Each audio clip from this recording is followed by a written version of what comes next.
This is Tuariki Delamere, the former Minister of Immigration for New Zealand, discussing the one-off 2021 resident visa. This is video 4 of a series of 4, where I discuss in detail the actual immigration instructions that were published by Immigration New Zealand a couple of days ago. In this one, I talk about those people who qualify under the scarce occupation criteria. They may not. So here we go. So these are for people who did not meet the well settled. They weren't in New Zealand for 3 years or weren't in New Zealand prior to 29 September 2018, or they weren't paid, you aren't paid $27 an hour. But you may well qualify under scarce criteria. So let's look at these criteria. What are they? You meet the criteria for scarce occupation if you're employed in one of the occupations listed in Appendix 11. Okay. And you must have been employed in that occupation on the 29th of September 2021. Or you have made an application, variation of conditions to be employed in that occupation on 29 September 21. Now, your employment, it must be full-time. That means on average, you must have worked 30 hours per week over an agreed pay period. So it doesn't have to be 30 hours every week. But over the period, it must average at least 30 hours. And your employment must be genuine. And it must be paid by salary or wages, or in terms of contract for services. So there's ABC of section 615.10 scarce criteria. We'll now look at subsections D, E, and F, where it explains for those of you who are contractors, you must have a consistent history of contract work. You have a current contract. You must hold provisional or full registration in New Zealand if your employment is in one of those occupations that requires registration. An applicant working in an occupation that is indirectly related to the provision of health services or corporate functions, such as, but not limited to human resources, office administration, or property maintenance, will not meet scarce criteria based on an occupation listed under the personal carers and other critical health workers. So this is, one of the more difficult areas, trying to determine, do you actually meet the occupations that are listed, which I'll show you in a minute. Now, this is G, further scarce criteria. And this covers if you've had your hours of work reduced because of COVID-19, or your pay even reduced. And that disruption arises directly from a government order, a lockdown order. Level 4, your employer can't open. They're in a shopping mall, for example. Then obviously you can't work. But you must be able to demonstrate that you were fully employed prior to the disruption, and any change of hours is temporary and agreed to in writing by you and your employer. And once the disruption has finished, you come back down to a level that allows you to work, you must return to your normal work hours and appropriate pay. Okay. Now, this is quite important because, like people in Auckland, there's been several disruptions. So the immigration officer has the discretion to allow for more than one temporary reduction in hours if there have been multiple disruptions since August 2021. So yeah, with Auckland up and down, it may continue. Hopefully not, but if it has, your officer has the ability to make allowances for that. Moving on, the evidence. And as I mentioned in other videos, it is critically and vitally important that you provide evidence. If you do not provide evidence to support your claims for working in a scarce occupation, appropriate hours, you will be declined. Your application will be sent back, possibly failed lodgement. And as I mentioned in video 1, if it's sent back because you didn't provide the evidence, you're putting yourself at risk, because if it takes you time to get the evidence and you can't put it until, say, the 1st of August 2022, you're automatically declined. So don't try and rush things. Make sure you get your evidence in. Make sure it's comprehensive, it's genuine, valid, and supports what you're claiming. So if you have a work visa, you may only work for the officer that's listed, the company that's listed, and in the occupation that's listed.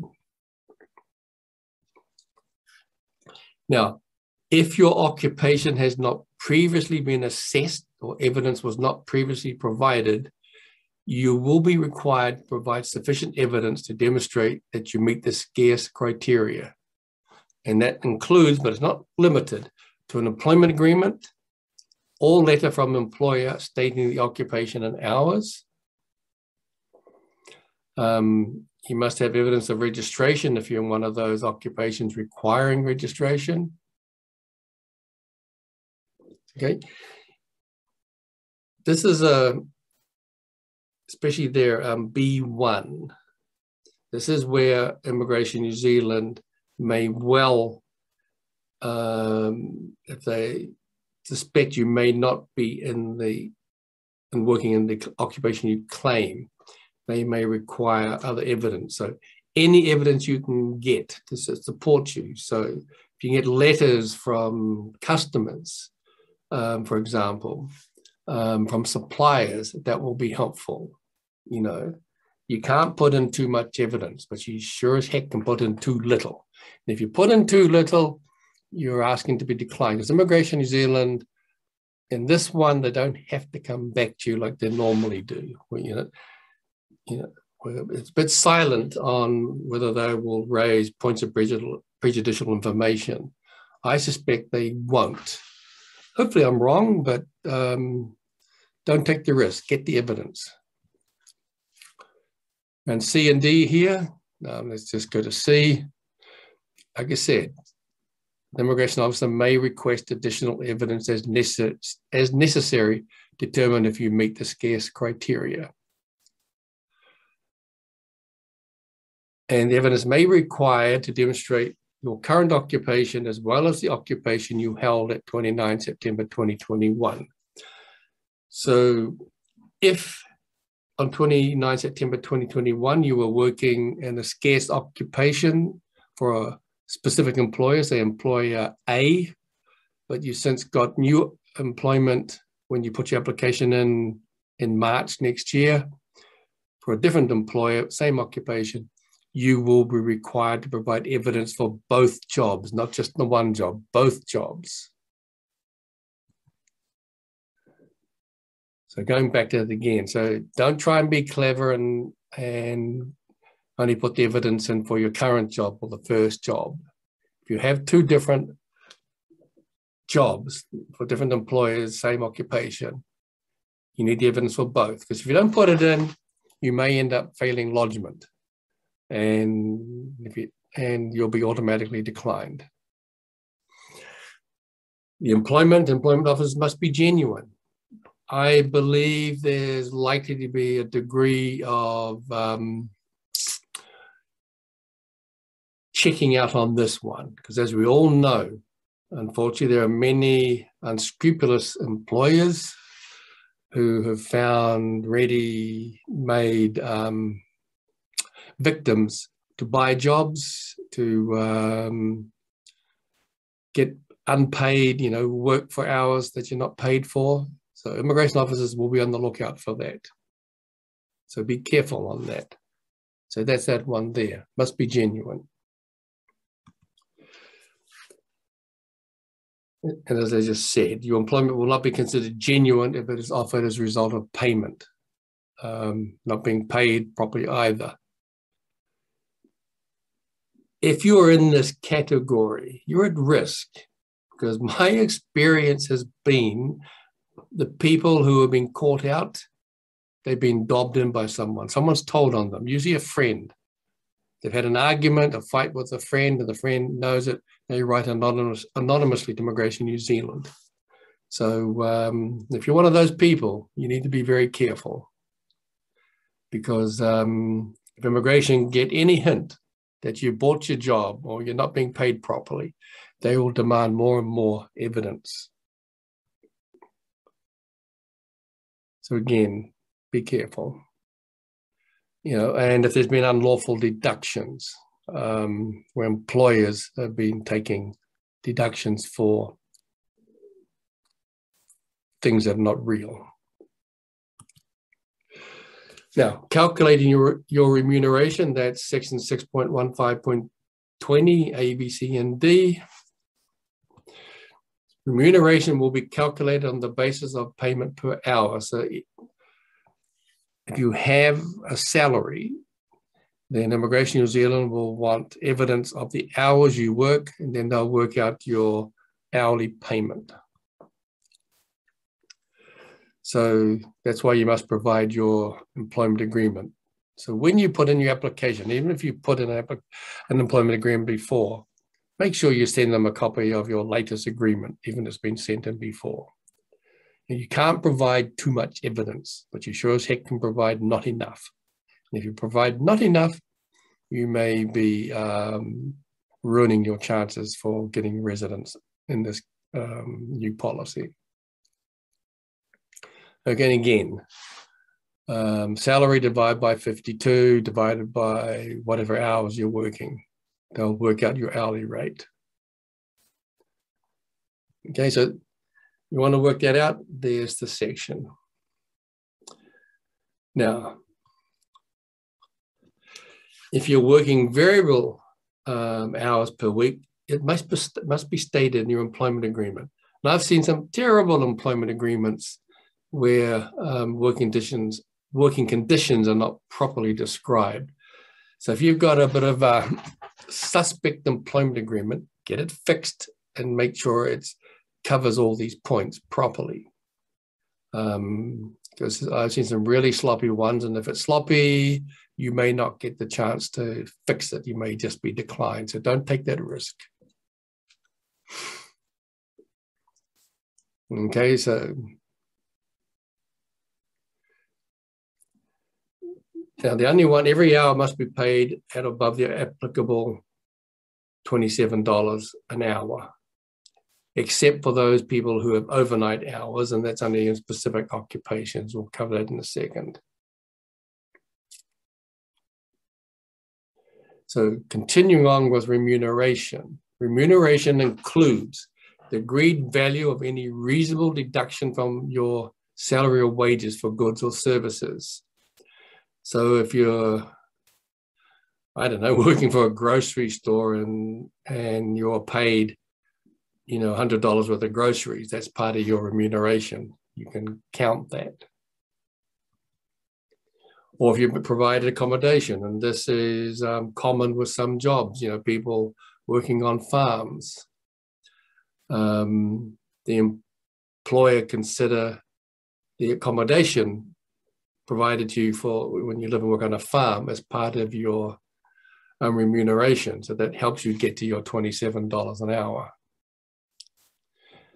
And it has to be reasonable. Immigration New Zealand are not going to accept, a $2,000 a week accommodation for a 2-bedroom flat wherever.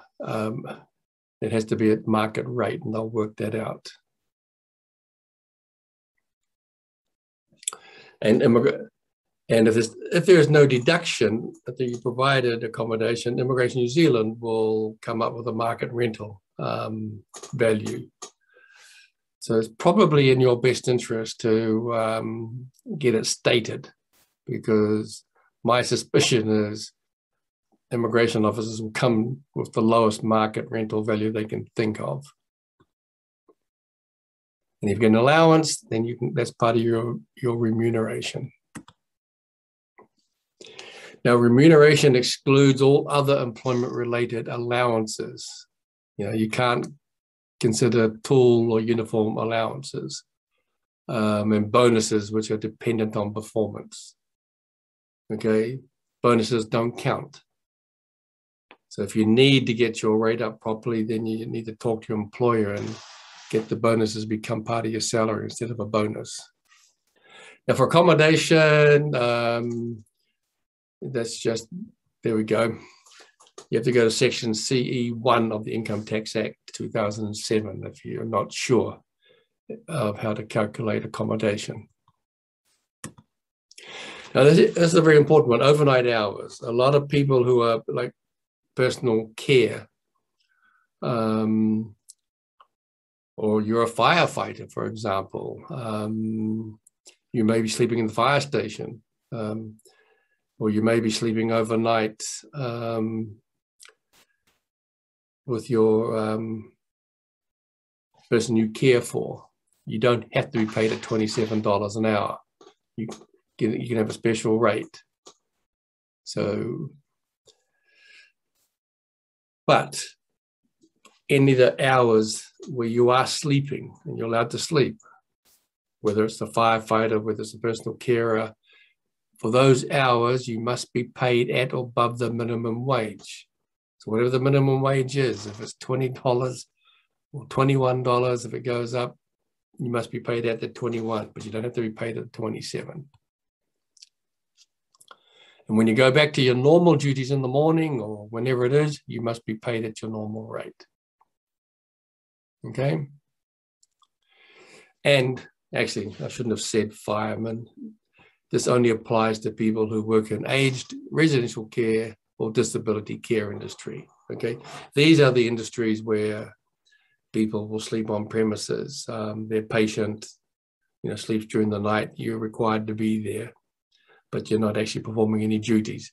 But if you are required to be there during the night, you must be paid at least the minimum wage. And you must provide the evidence, okay? Do not assume the immigration officer is going to work it out for you. They will not. If you don't provide the evidence and make it very clear how you've done your calculations, then don't be surprised if you get declined. Now, what are the scarce occupations? I'll just run through those very quickly because there's a lot of occupations.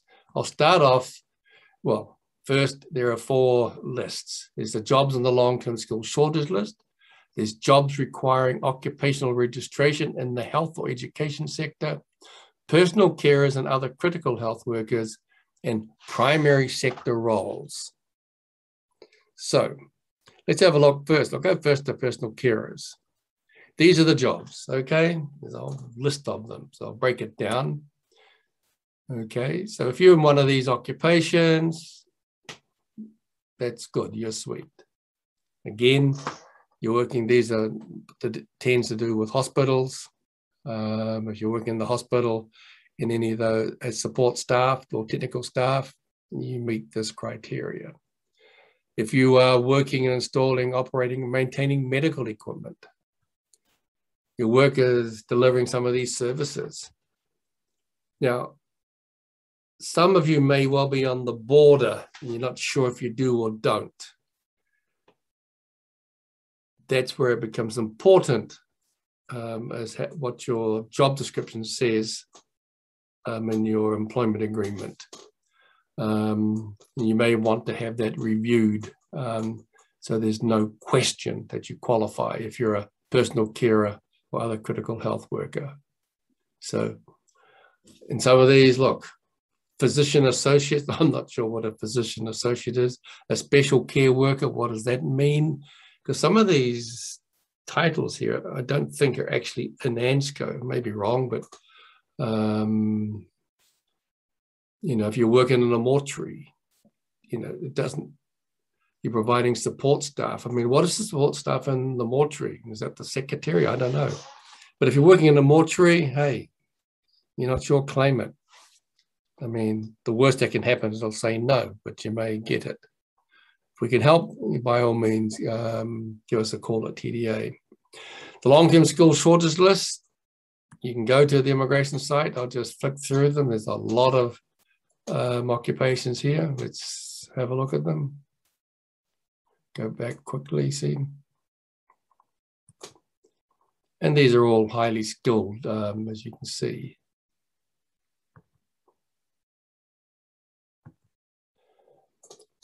Now, the other one, registration for the occupation, health or education, is mostly health.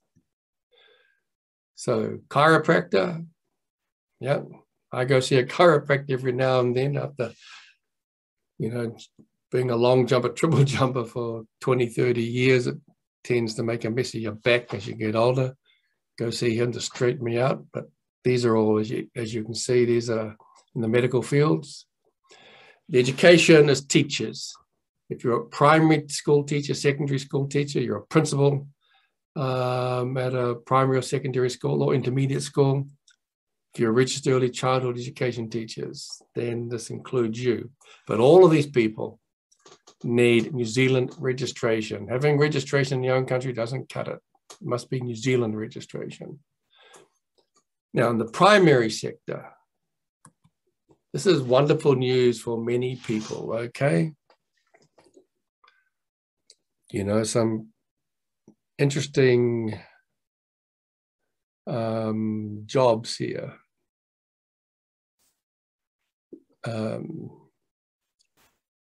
Conservation officer.